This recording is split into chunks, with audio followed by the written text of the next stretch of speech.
Oh, hello there, little Danny. What's that you got there? Hi, CEAZOR. I've got marbles.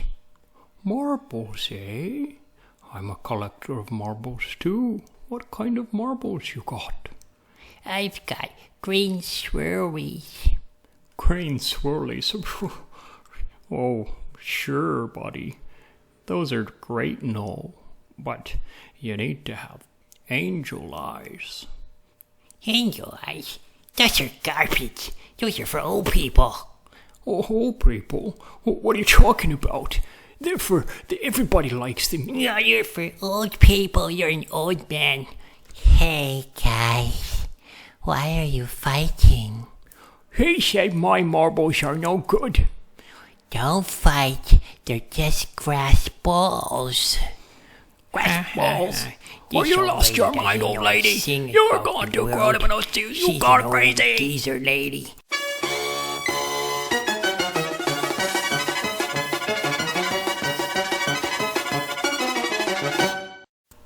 Hello and welcome to CEAZOR Snack Sandwich. Today we're taking a look at stablecoins and we're going to go through the top 15 by market capitalization. So how much money worth of these coins are pretty much out and about. Now they're all pretty much pegged to one stablecoin, so $1 US I should say. So if there is a market cap of about 50 billion like Tether, then there are 50 billion of them out and about, give or take a few. Okay, so I'm going to go through this list from top to bottom, not all of them, the top 15, and I'm going to try to talk a little bit about each one and just some features of each one and so forth. Okay, now this is not comprehensive. I'm not going to go deep into each one, but I'm just going to talk a little bit about each one. So if you get interested by one, I suggest you to go and check out their website and dig deeper for yourself and decide which one you like.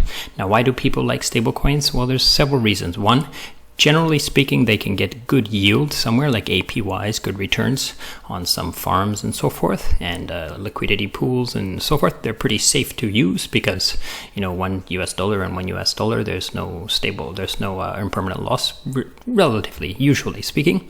And, people like to take profits from their investments back into US dollars and then use that to cash out and so forth like that. So anyhow, let's get through them, okay? So the first one we have is Usdt or Tether. Now this is the most biggest. It's got $50 billion worth of Tether in circulation. This is the one that you will see on almost all of the centralized exchanges. And it's going around DeFi as well. Now they are pretty transparent. Now they're starting to become more and more transparent. And they have audits and so forth about, the funds. But their system's a little bit different. Basically, they have $1 for each Tether out and about. But they also, invest those dollars into institutional grade investments and so forth. So you can come and check out the audits on their webpage and find out what they're doing with that money so that you know that it's secure and so forth. Okay, so the next one is Usdc by Circle. Now Usdc is got about 13 billion, as you can see here, quite a bit bigger. It's pretty popular in DeFi, but you won't see this token on centralized exchanges too much. Now there is some key features about this. They do their audits once a month, once a month, and they've been spot on every time. So you can go through these and check out all of their history and where, how long as they've had it and so forth. Anyhow, so you can check out Usdc if you would like. The next one here is Binance US Dollars. Now I don't have an actual website for this because it's part of the Binance ecosystem and I don't want to just click through the Binance everything. But as you can see here, it says Paxos. So the Binance US Dollars is basically made by Paxos, and I will talk about Paxos later when we go into Paxos up here. So what makes BUSD different than Paxos? Basically, it's supported by Binance. It's the king, stablecoin on Binance Smart Chain, and Binance Smart Chain is huge right now. So this coin is very, very popular in that sense. Okay. Okay, so the next one is DAI, D-A-I, the DAI stablecoin. Now, the DAI stablecoin is very different than the first three that we talked about. It's completely decentralized. The other three are run by companies, right, or corporations and so forth. But this one is produced completely on the blockchain by decentralized finance. So what you would do to get some DAI is you would stick some cryptocurrency, so let's say Ethereum or Ether. You would stick ETH into the contracts and you would then mint some DAI. There's a lot more to that than I'm speaking, but that gives you the idea. So it allows you to hold your ETH if you're bullish on ETH and get some stable coins in order to use those stable coins for other things, like maybe, like I said, like, you know, DeFi, yield farming and so forth, and getting some APYs and some interest somewhere. Okay, so that's DAI and MakerDAO. MakerDAO is the platform that makes the DAI stablecoin. Okay, the next one.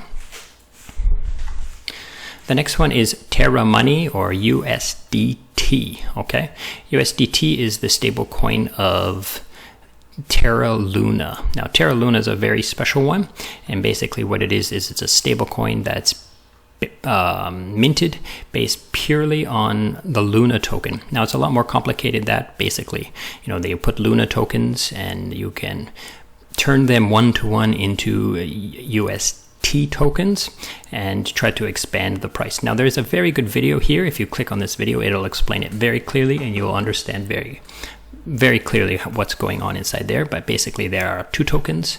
There's the Luna token, which is the blockchain's token, and then there's the UST, and they basically go back and forth between each other. So you can turn USDT into Luna, and you can turn Luna into USDT. It's a lot more complicated than that, but it's a very ingenious system, and I really like this one. This one's one of my favorites, actually. But you know, it's kind of still in testing phase, but it's, you know, it's not super new. Like, look at, there are, you know, almost $2 billion worth of them. Okay, so that's Terra. So take a look at Terra if you're interested in this, and you can try it out. On to the next one. The next one is Fei. Now, I had a hard time understanding this because I didn't spend hours and hours reading about it, and I didn't ask a lot of questions. But basically, it's running on liquidity pools. So it has a Fei token and Ethereum, and it kind of arbitrages that between Ethereum and USDC, I believe. I could be wrong on that, but I'm pretty sure USDC. So it's kind of a different system where, you know, the Fei token is just two liquidity pools that are managed by the protocol itself. This is the way I understand it. I could be completely wrong with this, and I probably have to read a little bit closer, but this is an interesting one. It's very different. It's very unique in its style, and it's pretty popular as well. So maybe you want to look at this and dive deeper into that one. The next one is called Liquidity. Now let's see how many Liquidity there are. Liquidity USD, there are 1 billion, about $1.5 billion worth of these tokens in here. So this is very special. Okay, let's go down to here. So you would put your Ethereum inside here, and you would borrow up to like 90% of your Ethereum, which is very huge. It's much bigger than DAI. And they have their own in-house liquidation setup. So people who supply LUSD to the pool can help to keep the LUSD pool or price stable. So they start liquidating people who don't, you know, manage their collateral and so forth. It's pretty interesting. I would take a deeper look than what I'm explaining, but you get the idea. There is also it's governance free, so it's completely run by algorithms and computer code. There's no choices made by humans. And you can also gain quite a bit from staking the LUSD tokens into the stability pool. So when you put your LUSD in here, you're going to gain from liquidations, and you're going to gain some rewards from the system itself as well. So it's an interesting one. It's worth looking at and considering as well. It's very different than the other ones in the sense, but take a look at it. Okay, it's basically allows you to hold your Ether as collateral and get some USD tokens out of the deal. Okay. On to the next one, Paxos. Paxos is the one that's producing the BUSD tokens, but they're also producing their own PAX token. Now, I'm not sure why they're doing both and kind of competing against themselves. Maybe Binance just gave them a really good deal. Okay, I don't know. So basically they're running just like Tether and Usdc, and they are, you know, having money inside a bank account waiting for, you know, one-to-one, you know, $1 in a bank account and $1 stablecoin put out into the market. So I guess these guys are good at running the banks, so Binance decided to use them to run the banks. Okay, next one. Okay, so the next one here is HUSD token, or hot US dollar tokens. Now, I wasn't able to find anything that really sets this apart and makes it special, but basically it's run like the, you know, the Tether and the USDC. It's just, you know, HUSD is backed 1-to-1 by US dollars, kept in a trust company rather than a bank, and they are maintained and monthly audited. So you can check into this one if you like, and maybe you can find some information about why this is more special than the other ones, or what kind of unique use case it has. Okay, on to the next one is True USD, so TUSD. Now TUSD is pretty special in its own case. If you click on this here, it's their attestments where you can find out whether backed. And as you can see down, the link at the bottom says real-time attest True Explorer. So I'll click on this. Okay, when you click on that, it takes you to a new web page, a new company, a different company. And what this company does, and which I was able to find about them, is they provide live feeds of information. So they're kind of like an oracle. But in this case, they're telling you exactly how much money this true US dollar has in their holdings at the time when you ask for it. So it's just live, it's real time, it's live. Okay, so that's pretty interesting, and that puts it apart from the other ones.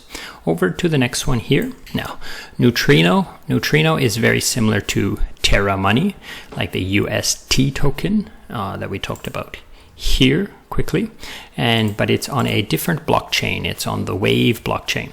So instead of being backed by Luna, it's backed by Waves. So, you know, it's very similar in that sense, where, you know, you turn Waves into USDN tokens.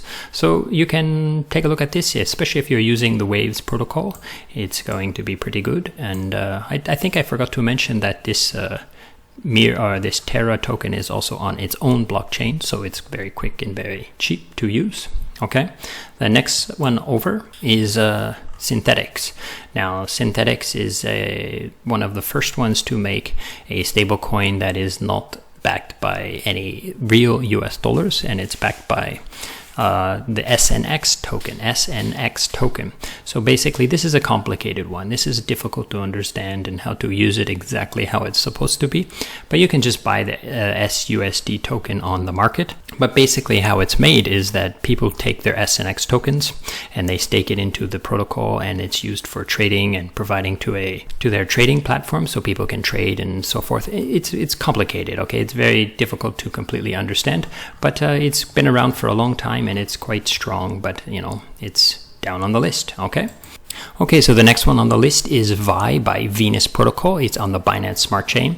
And basically how this one works is you will supply a whole bunch of tokens here as collateral. You can borrow against those, or you can, if you want, you can mint up some Vi tokens, which are basically pegged to the US dollar. And you can just use those Vi tokens to do things in DeFi with them on the Binance Smart Chain. Okay, now the Vi token has not had a great history with maintaining the price peg, but they do have, you know, almost $200 million worth of Vi circulating. And as you can see, the numbers have started to drop off quite a bit. But as you can see, the peg is not very wonderful, but it's, you know, it's starting to maintain, I guess, I hope. Now, Venus is coming out with version 2, and they might actually scrap the Vi. They might do away with the Vi. I have no idea. So this is one that, you know, maybe is not best to use, but I don't know. You know, check into it more.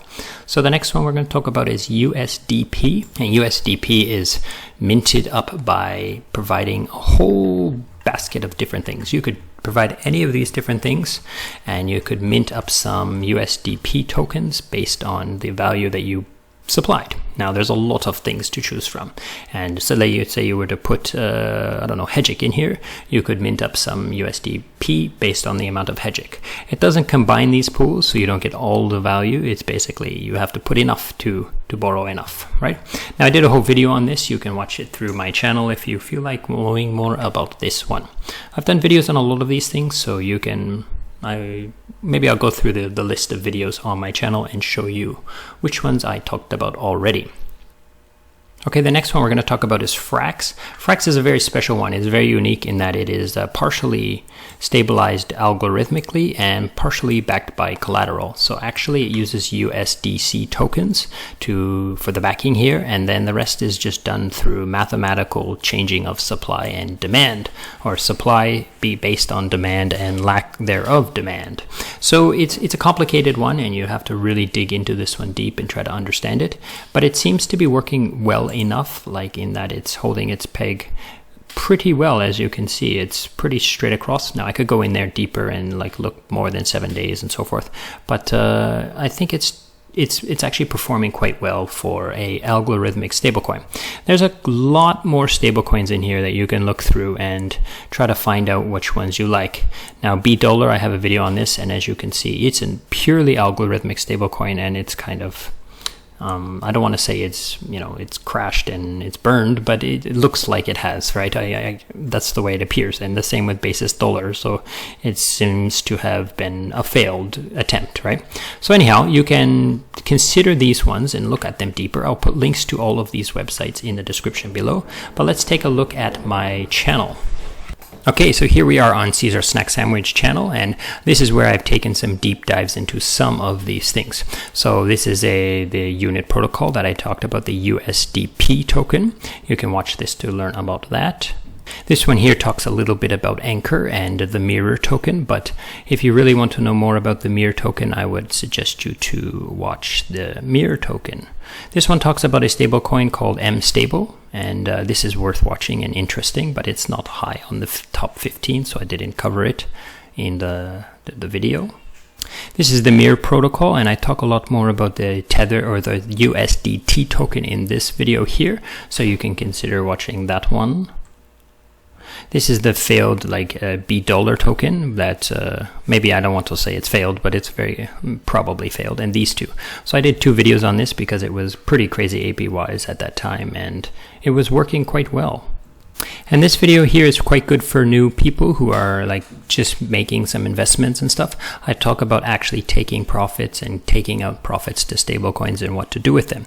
So I hope this has been useful. It's a little bit beginner friendly and not so deep dive like a lot of my videos. I tend to focus on one thing and talk very deep on that specific topic, but I thought I would cover a general talk about the different kinds of stablecoins that there are and the top 15 that are out right now. Okay, thanks for watching, and goodbye.